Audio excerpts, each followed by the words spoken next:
दोस्तों, एक संत supreme court में खड़ा है इस बात की गवाही के लिए कि भगवान राम ने कहां जन्म लिया था।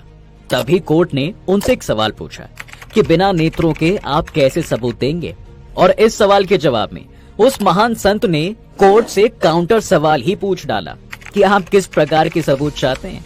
कोर्ट का जवाब आया कि भाई हम शास्त्रीय सबूत चाहते हैं।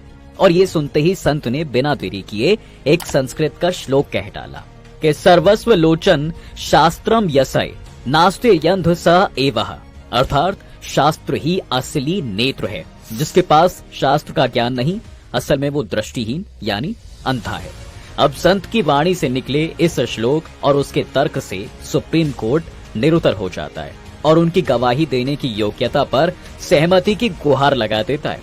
और भैया इसी के साथ ये संत पहले ऐसे व्यक्ति बन जाते हैं जिनकी गवाही के लिए उनका नेत्र होना या ना होना कोई मायने नहीं रखता। उसके बाद उस संत के आगे सवालों की झड़ी लगा दी जाती है। सवालों की झड़ी लगाने वाला विरोधी पक्ष बाबरी मस्जिद एक्शन कमेटी थी। लेकिन सबसे बड़ा सवाल कि आखिर कौन है ये संत जिनकी गवाही पर राम मंदिर निर्माण का कार्य निर्भर कर रहा था। नेत्र न होने के बावजूद भी कैसे इन्होंने बाबरी मस्जिद एक्शन कमेटी और देश के सुप्रीम कोर्ट को अपने तर्क से निरुत्तर कर दिया। आइए जानेंगे आज के इस वीडियो में। अब भारत के जगत गुरु की बात करने से पहले आपसे एक धार्मिक अपील कि राम मंदिर जिसका उद्घाटन 22 जनवरी को होने जा रहा है, जिसको लेकर हर हिंदू के मन में आस्था है, जिससे प्रेरित होकर आर्टेरियम ने भी भव्य राम मंदिर की एक छवि बनाई है। खूबसूरत से दिखने वाला ये मंदिर उसी राम मंदिर का प्रतिरूप है जो अयोध्या में बनकर तैयार हुआ है। इसे आप अपने घर के मंदिर में रख सकते हैं, जिससे पॉजिटिव एनर्जी मिलेगी। अगर आप भी इसे खरीदना चाहते हैं तो thearterium.com पर जाकर इसे परचेज कर सकते हैं। इसका लिंक आपको डिस्क्रिप्शन में मिल जाएगा। इसे खरीदने के लिए आप हमारे कूपन कोड Mystica10 को यूज कर सकते हैं, जिस पर आपको 10% का डिस्काउंट भी मिल जाएगा। चलिए अब वापस से आते हैं मेन टॉपिक पर। देखिए दोस्तों, राजनीति का पहिया आंदोलन की सड़क पर आकर ही ब्रेक लेता है। भारतीय राजनीति में समय समय पर ना जाने कितने ही आंदोलन हुए। इस आंदोलन से देश को कुछ मिले या ना मिले, बड़े नेताओं की फौज जरूर मिल जाती है। लेकिन ऐसे ही किसी राजनीतिक आंदोलन से कोई बहुत बड़ा संत निकल कर आ जाए और वो जगत गुरु जैसे उच्च धार्मिक पद पर पहुंच जाए, ये बात थोड़ी मुश्किल लगती है। लेकिन सिर्फ मुश्किल है, नामुमकिन नहीं। जी हाँ, एक बार ही सही, लेकिन ऐसा हुआ है। राजनीतिक आंदोलन से एक ऐसे ही संत निकले, राम भद्राचार्य, मध्य प्रदेश के तुलसी पीठ के पीठाधीश्वर जगत गुरु राम भद्राचार्य, जिनके दर्शन के लिए आज लाखों करोड़ों लोगों की भीड़ लग जाती है। एक वक्त तो था जब इन्हें अशुभ और अमंगल की श्रेणी में रखा जाता था, वो भी नेत्र नहीं होने के कारण। बात उस समय की है जब संत जगत गुरु राम भद्राचार्य ना तो संत थे और ना ही जगत गुरु थे, वो केवल गिरिधर मिश्र थे। जी हाँ, घर का दुलारा गिरिधर। जब मकर संक्रांति के दिन यानी 14 जनवरी को इस बालक ने जन्म लिया, तब प्यार से इनकी काकी ने इनका नाम गिरिधर रखा था। दरअसल इनकी काकी संत मीराबाई की भक्त थी। संत मीरा कृष्णा को गिरिधर के नाम से भी बुलाती थी। इसी नाम से प्रेरित होकर काकी ने उस शिशु का नाम गिरिधर रखा था। लेकिन भाग्य कुछ अलग ही खेल खेलने वाला था भाई। दरअसल भाग्य ने उस बालक से उसके आंखों की रोशनी ही छीन ली। 2 महीने की एकदम कच्ची उम्र थी। 24 मार्च 1950 का दिन था जब उस बालक की आंखों में ट्रैकोमा नाम का एक इन्फेक्शन हो जाता है और उसकी आंखों की रोशनी हमेशा के लिए चली जाती है। लेकिन कहते हैं ना कि एक दरवाजा बंद करके ईश्वर कई और दरवाजे खोल देता है। घर में शुरू से ही धार्मिक माहौल था। इस माहौल से बालक गिरिधर कैसे अछूत रह पाता। इस बालक की शिक्षा दीक्षा उसके दादा ने करवाई, क्योंकि पिताजी काम के सिलसिले में बॉम्बे रहते थे। दादाजी की मेहनत रंग ला रही थी। लगभग हर दोपहर दादाजी गिरिधर को जो है हिंदू महाकाव्यों, रामायण और महाभारत की ढेरों कहानियां सुनाया करते थे। उन कहानियों का असर ये हुआ कि मात्र 3 साल की छोटी उम्र में ही उस बालक ने एक कविता की रचना कर डाली, वो भी भगवान श्री कृष्ण पर। इसके बाद उस बालक ने कभी पीछे मुड़कर नहीं देखा। साल दर साल नए नए कीर्तिमान रचता चला गया। 5 वर्ष की आयु थी जब गिरिधर ने अपने पड़ोसी की मदद से 15 दिनों के अंदर ही लगभग 700 छंदों की पूरी भगवत गीता को कंठस्थ कर लिया। लोगों के मुंह खुले के खुले उस वक्त रह गए जब साल 1995 में जन्माष्टमी के दिन पूरी गीता का पहली बार पाठ किया, वो भी बिना गीता के पन्नों को पलटे, सिर्फ अपनी याद से। उस वक्त ये बालक मात्र 5 वर्ष का था। ये सिलसिला चलता रहा और मात्र 31 साल की उम्र में साल 1981 की 14 जून को इन्होंने डॉक्टरेट यानी पीएचडी की डिग्री को हासिल कर लोगों को हैरान कर डाला। और आपको जानकर आश्चर्य होगा कि भाई जहां लोग अपनी पीएचडी को 10 साल तक करते रहते हैं, वहीं इन्होंने अपनी पीएचडी डिग्री की थीसिस को मात्र 13 दिनों में ही लिख डाला। उनकी क्षमताओं से प्रभावित होकर उस वक्त की प्रधानमंत्री इंदिरा गांधी ने उन्हें अपनी आंखों के इलाज के लिए अमेरिका अपने खर्चे पर भेजने का ऑफर रखा था, लेकिन गिरिधर मिश्र ने इस प्रस्ताव को ये कहते हुए ठुकरा दिया कि अब उन्हें भौतिक दुनिया देखने की कोई इच्छा नहीं रह गई। अब 2023 में दिए गए इनके एक स्टेटमेंट पर जरा ध्यान दीजिए। भारत में राम के सापेक्ष ही राष्ट्रवाद होनी चाहिए। दूसरा, राम 2 शब्दों से बना है, रा और माँ। रा प्रभाववाचक है और माँ स्वभाववाचक। प्रभाव और स्वभाव का मिलित रूप ही राम है। रा का अर्थ राम और माँ का अर्थ मंगल। राम ही इस राष्ट्र के मंगल हैं। भारत में आने वाला रा का अर्थ राम है। राष्ट्र बिना राम के बन नहीं सकता है। अब इन सारे स्टेटमेंट्स के तार साल 1984 से जुड़े हुए हैं। जी हाँ, ये वही साल था जब गिरिधर राम जन्मभूमि आंदोलन में सक्रिय रूप से जुड़े थे। इन्होंने कई बार प्रेस से बातचीत के दौरान इस बात का जिक्र किया है कि 2 फरवरी 1984 को शुरू हुए राम मंदिर आंदोलन से इसके पहले दिन से ही वो जुड़े हुए हैं। सिर्फ जुड़े ही नहीं रहे, बल्कि राम मंदिर के लिए सड़कों पर उतरे। उस वक्त इस आंदोलन में अशोक सिंघल, गिरिराज सिंह के अलावा तीसरे व्यक्ति राम भद्राचार्य ही थे। इस आंदोलन को मकसद तक पहुंचाने के लिए उन्होंने एक लंबा संघर्ष किया है। इस संघर्ष में उन्हें कठिन मानसिक और शारीरिक संघर्ष का सामना भी करना पड़ा। पुलिस की लाठियों ने इन्हें इस कदर चोटिल किया कि इसके घाव और जख्म के निशान आज भी इनके शरीर पर हैं। पुलिस ने इन्हें इतने इनसेंसिटिव तरीके से मारा कि उनकी हथेलियां जख्मी हो गईं। न सिर्फ जख्मी हुई, बल्कि आज तक उनके दाहिने हाथ का शेप टेढ़ा है और वो अब तक कभी ठीक नहीं हो सकता। इस संघर्ष में उनका शरीर काफी कमजोर हो गया है। यातना यहीं तक नहीं रुकी दोस्तों, बल्कि इन्हें कई दिनों तक जेल में भी रहना पड़ा। लेकिन इन्होंने भी जैसे हार न मानने की कसम खा रखी थी भाई। इधर पुलिस और उधर प्रशासन का जोर और जुल्म बढ़ रहा था, तो उधर वो जेल में ही कैदियों के जीवन बदलने की प्रक्रिया में बिजी हो गए। जेल को ही इन्होंने रामायण की पाठशाला बना डाला। वहां के कैदियों को ये रामायण की कथा सुनाते। जब तक ये जेल में रहे तब तक रामायण का प्रशिक्षण चलता रहा।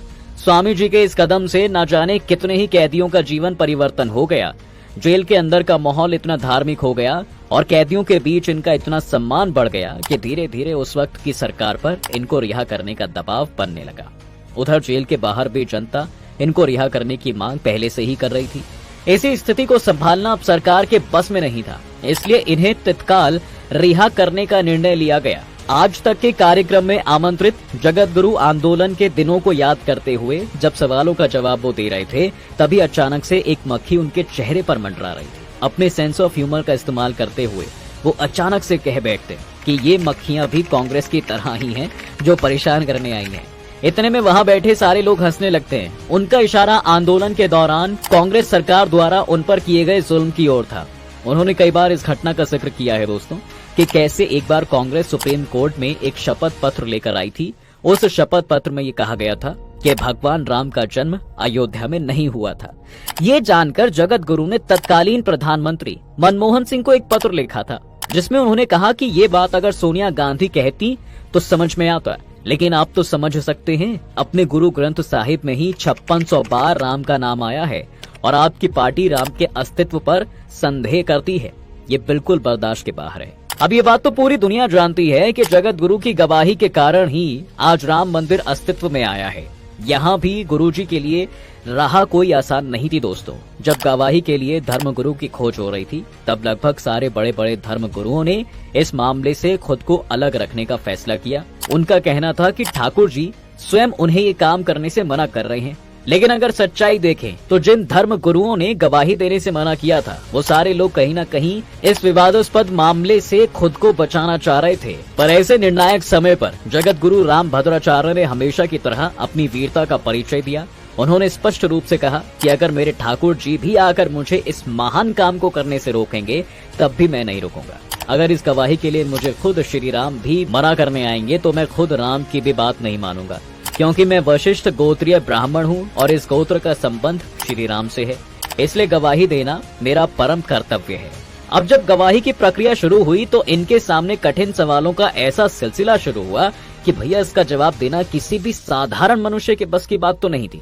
आपको जानकर आश्चर्य होगा, इनके द्वारा कोर्ट में दिए गए एक सवाल के जवाब में 50 सवालों का समाधान होता था। इनको परास्त करना प्रतिपक्षी पार्टी के बस का नहीं था। जवाब देने की इतनी जबरदस्त तैयारी देखकर प्रतिपक्षी भी उनका मुरीद हो जाया करता। इन्होंने इस केस को लेकर लगभग सभी तरह के कोर्ट में अपनी गवाही को दिया है। अब एक बार लखनऊ हाई कोर्ट में सवालों के एकदम सटीक और शास्त्रीय उत्तर सुनकर एक मुस्लिम जज ने जगत गुरु को कहा कि यू आर डिवाइन पावर। दरअसल जगत गुरु द्वारा पेश किए गए तथ्य और तर्क इतने सटीक थे कि प्रतिपक्षी खेमे में हताश और निराशा साफ देखी जा सकती थी।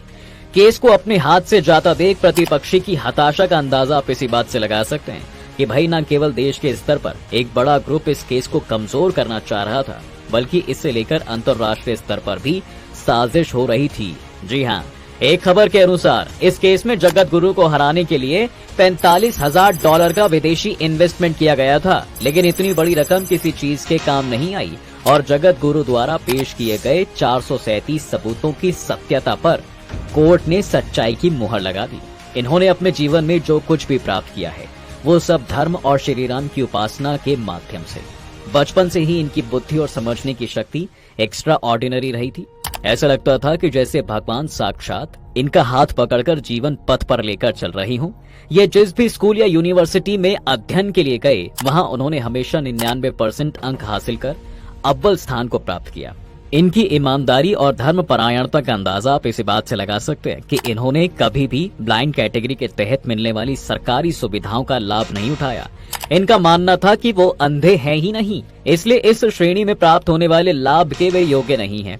इस दृढ़ विश्वास के कारण ही उन्होंने आजीवन किसी भी सरकारी सुविधा का लाभ नहीं उठाया। ये खुद को उन लोगों से कहीं अधिक योग्य मानते थे जिनके पास आंखें थी। उन्हें अपनी क्षमता पर इतना यकीन था कि भाई सामान्य आंखों वालों से भी अधिक कैपेबल खुद को वो मानते थे। जगत गुरु श्री रामभद्राचार्य जी रामानंद संप्रदाय के रामानंदाचार्यों में से एक है। रामानंदाचार्य जैसे महत्वपूर्ण पद पर रामभद्राचार्य जी साल 1988 से आसीन हैं। उन्होंने संस्कृत और हिंदी में मिलाकर कुल 4 महाकाव्य की रचना की है। 1.5 लाख से अधिक श्लोक उन्हें कंठस्थ याद हैं। इसके अलावा इन्होंने अब तक 250 के करीब पुस्तकों की रचना की है और इन्हें 22 अलग अलग भाषाओं का ज्ञान भी है। जगत गुरु भारत में अकेले ऐसे व्यक्ति हैं कि जिन्हें तुलसीदास से संबंधित ज्ञान पर महारत हासिल है। भारत में तुलसीदास पर सबसे बड़े विशेषज्ञों में इनकी गिनती होती है। इनके ज्ञान का अंदाजा इसी बात से लगाया जा सकता है कि भाई हनुमान चालीसा की अनगिनत गलतियों को इन्होंने बताया। इस गलती को बताने के कारण इन्हें काफी परेशानी तक का सामना करना पड़ा। अंत में ये मामला कोर्ट तक पहुंचा, जहां कोर्ट ने जगत गुरु की बातों को सही माना और हनुमान चालीसा में गलती करने के लिए प्रतिपक्षी पार्टी पर 20,000 रुपए का जुर्माना भी लगाया गया। शुरुआत में जगत गुरु रामभद्राचार्य ने तुलसीदास द्वारा रचित हनुमान चालीसा की चौपाइयों में 4 गलतियां बताई थी।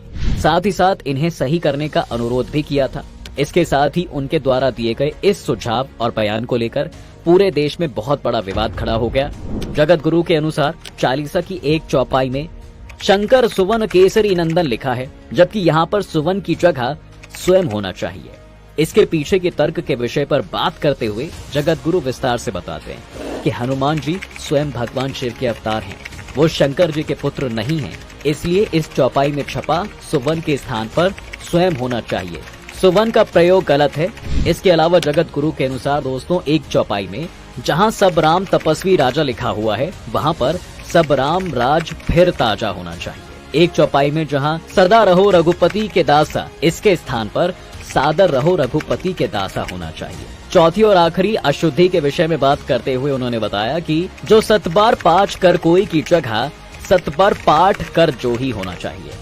गुरु रामभद्राचार्य का उद्देश्य हनुमान चालीसा की गलतियों को सही करना था, ताकि हनुमान भक्त चालीसा की चौपाइयों का शुद्ध आचरण कर सकें। जगत गुरु द्वारा भारतीय धर्म और साहित्य में दिए गए इसी अमेजिंग कंट्रीब्यूशन की वजह से साल 2015 में भारत सरकार ने उन्हें पद्म विभूषण सम्मान से सम्मानित किया है। हृदय से अत्यंत दयालु जगत गुरु ने स्वयं कभी सरकारी सहायता का लाभ नहीं उठाया, लेकिन विकलांग इंसानों की समस्या को दूर करने के लिए वो अत्यंत समर्पित हैं। अपने इसी मकसद को पूरा करने के लिए उन्होंने एक विकलांग विश्वविद्यालय की स्थापना की और इस विश्वविद्यालय के वाइस चांसलर वो खुद हैं। इस विश्वविद्यालय के माध्यम से अनगिनत विद्यार्थियों ने अपने जीवन को ट्रांसफॉर्म किया है। तो आप खुद ही अंदाजा लगा लीजिए कि किस तरह रामभद्राचार्य की गवाही ने पूरे राम मंदिर का केस ही पलट कर रख दिया।